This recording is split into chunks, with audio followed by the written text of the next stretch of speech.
evening, everyone. I'm Gavin. I'm Sneha. And I'm Florencia. And we did our final project on Tanzanian water pumps. This topic is available from the website Driven Data. And it's about the country Tanzania and how much its poor infrastructure affects both its citizens and its GDP.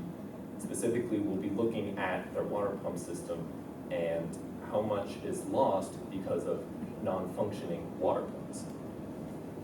So Tanzania is a country in East Africa with a population of about 55 million, a GDP of about $47 billion, and their main government branch, the Tanzanian Water and Sanitation Network, TAWASANET, is the government branch that oversees their water infrastructure and how it affects their society. So they review the social and economic implications that water has on everyone throughout the country. Now, without this branch, truthful and actionable facts would be almost impossible to find. Now, unfortunately, even with all their efforts and passion, the country still faces many issues in regards to water. So Tanzania not only has high demand for sanitized water, but also water in general. So most people source their water from water pumps, but those less fortunate source it from dirty streams. So clean tap water is rare. Well, tap water is rare, but clean tap water is a luxury. Now, so let's look at some specifics. TAWASANET releases an annual report that goes over the state of water throughout the country. And as you can see, only about 16% of the entire population has access to improved sanitation. So death and sickness accounts for about a loss of $200 million per year. So this is about $4 per citizen. And while $4 might not seem like a lot, the average hourly wage is only 68 cents. So that adds up to about $1,400 a year. So losing $4 on something so basic is just crazy. Also, the average person spends about 3 hours a day just going out and getting water for themselves and others. So if the country had a really strong water pump system, the daily productivity of every person would just, the meaningful productivity of each person would just increase dramatically.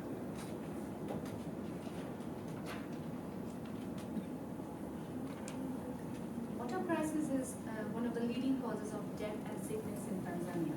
Due to waterborne diseases like cholera, typhoid, malaria, about 26,000 Tanzanians die every year. And this contaminated waters contain a chemical called fluoride, which causes deformity of teeth and bones, leading to deaths of thousands. Due to lack of clean water, 12% of the population has to practice open defecation in the fields, forests, or on the beaches. To stop this practice, at least 1 million latrines needed to be built. Due to lack of adequate transportation, the woman has to battle the most. They have to walk 3 to 4 hours to fetch clean water, and during that time there are incidents when they have to face like kidnapping, rape, physical assaults. Due to water scarcity, the children's academic performance are also hampered, because when they are sick due to waterborne diseases or sanitation-related diseases, they have to stay at home and they cannot attend school. The same with their teachers. If the teachers are also sick, they are not able to come to school, and the students are deprived of education. And due to lack of clean water, the agriculture sector is also affected, which causes food shortages, and as a result, the Tanzanians suffer from malnutrition and hunger. So a data set containing about 60,000 water pumps was released by the government. It contains features about where the pump is, how much water is available to it, how many people use it, and most importantly, is it functional or not? So we think that it's time to step in. We think that we can help Tanzania's water crisis by looking at their water pumps. Our goal is to build a model to best predict which types of water pumps are most prone to becoming non-functional over time. And by doing so, we hope that we can help everyone, the nonprofits, the private companies, the government, and of course, the Tanzanian citizens themselves. So we use this information and build 4 different models because our target future is categorical, functional or non-functional. We decided to build 4 models. We built a 2-class decision forest, a 2-class boosted tree, 2-class neural network, and 2-class logistic regression.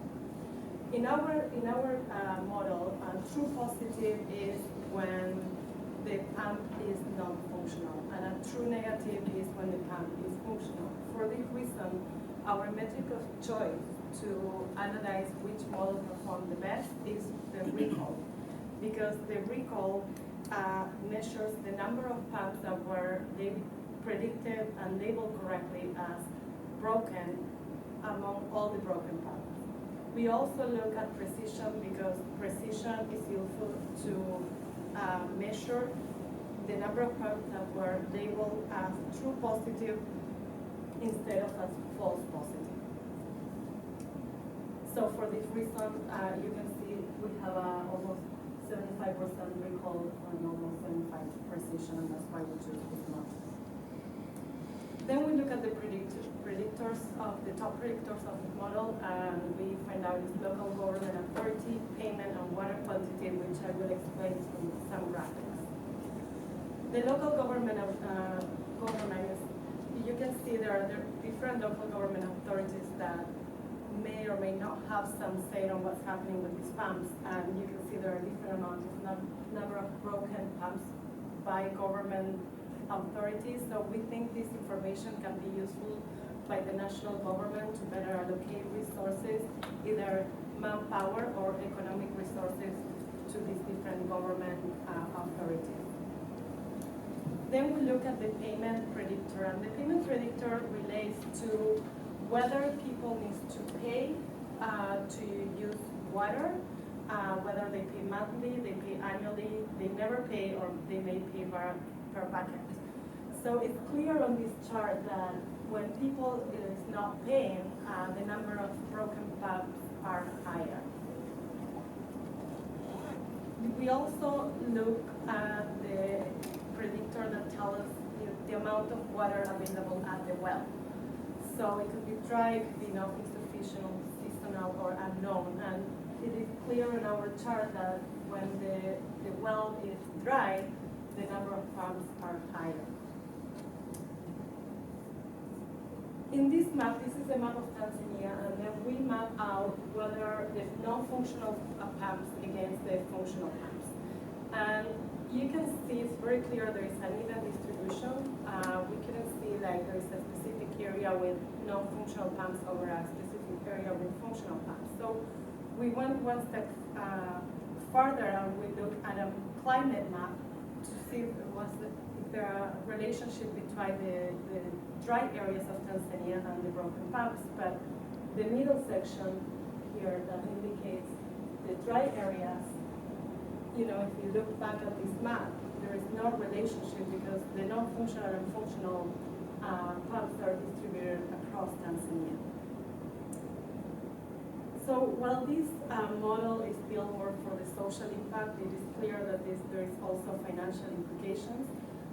Poor sanitation alone costs Tanzania $206 million each year, which is 1% of their GDP, and it's equivalent to $4 per Tanzania. Also, we found some information about how much the government spent or how much it costs to do water resource management and water quality management. And you can see in these charts they spend over $184,000 a year on that type of repairs. So, So we have a few recommended actions for Tawasamet and Tanzania as a whole based on the information that we have learned from this project. And first, we don't want to focus on specific regions, but the local governments instead. there must be a specific reason why water pumps are more often broken under the oversight of some governments, but not others.